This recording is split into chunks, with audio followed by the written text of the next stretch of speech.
And welcome back to Life Leadership with Alex Urbina, right here in your hometown station, AM 1220 KHTS. Joining us in studio is Sharon Rodriguez.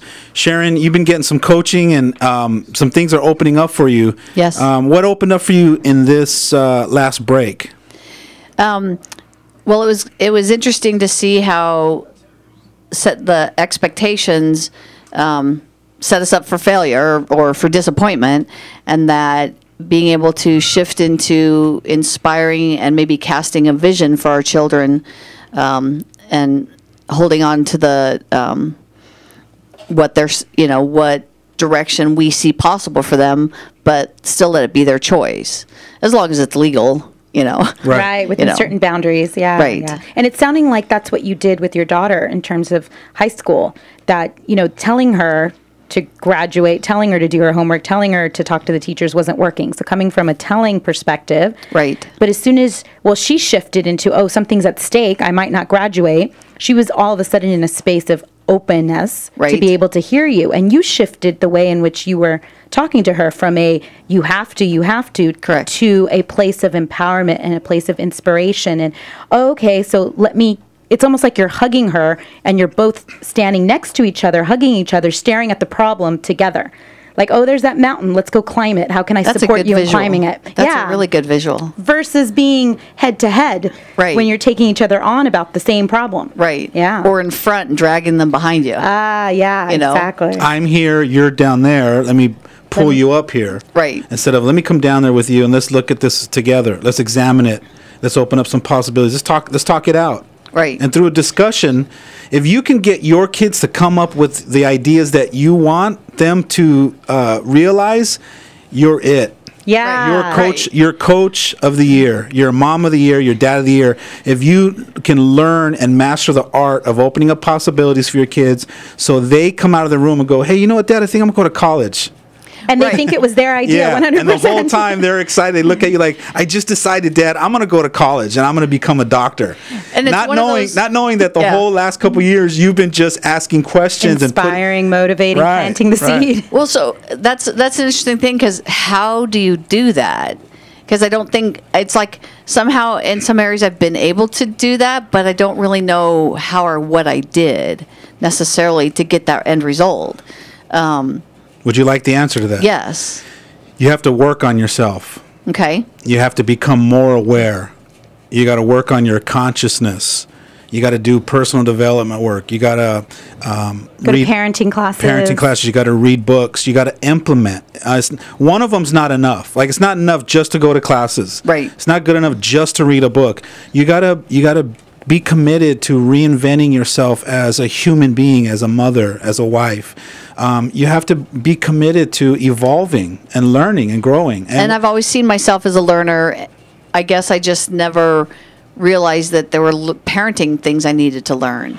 Isn't that so true, Sharon? It's amazing how we become parents and we just decide, okay, we're all of a sudden we're a parent. We're just it. Right? Yeah, it's great because there's classes for everything, right? If I want to learn how to do investments, I can go take a class. And it's in my consciousness that I can go learn to be an expert at that. Right. But it doesn't hit us that one of the most important, if not the most important job we have, being mothers, that we should go to school for that. That we should be reading. We should be keeping ourselves up. When they were toddlers, life was great.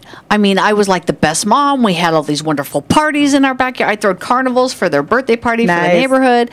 We did all these things, Because it was all about doing. It's very much about doing in their toddlerhood. Being is still important, but you're caught up in the doing because you literally have to change diapers, you have to feed them. The doingness is very much a big focus. As they shift into teenagehood, it becomes more about who you're being. Yes. Are you being? And I know that about myself, and I've been on that journey personally for myself, but I guess I haven't figured out how to be that as a mom and make that shift from teaching them how to do things to teaching them how to be who they want to be.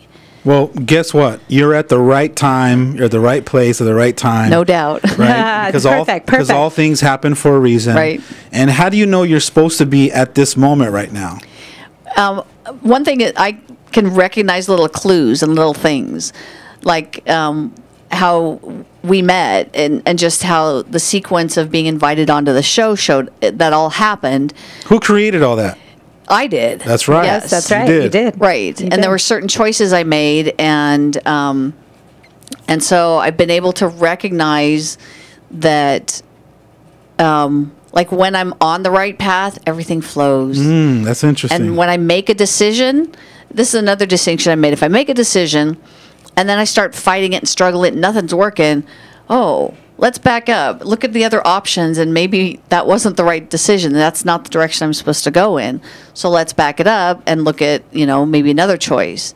And so I think the last 4 or 5 months since I've come back to California, I've kind of been looking too much, and I was too chicken to like pick a choice and go stick with it. But then I can look at some of the avenues that I attempted that I was really wanted to go down that path, but I wasn't getting the support. And it's like, but I was mad. It's like, but no, Sharon, what if there was no right or wrong choice? Yes. Well, how would your life be like if there if someone told you this guru came out from the desert and came to you in front of your door at 3 a.m. while you're waiting to try to find the right answer, and he or she said to you, "There's no right or wrong answer." How would that free you up? It's funny because I believe that for my life personally, but not when it comes to parenting. and it's funny because there's certain things a parent's supposed to do, and you're supposed to set a certain example for your children because it's the right thing to do. So we call that in coaching land is you have structured, predetermined beliefs that don't allow you to reinvent yourself because there are things that's supposed to look like this. We're supposed to do this. We're supposed to have this. And that way of looking through those filters has you rigid and has you positioned rather than I'm open to all possibilities. Okay. And when my daughter who's going to college today, she started her first day in class. I think when she went from 8th grade, she graduated from 8th grade and went into high school.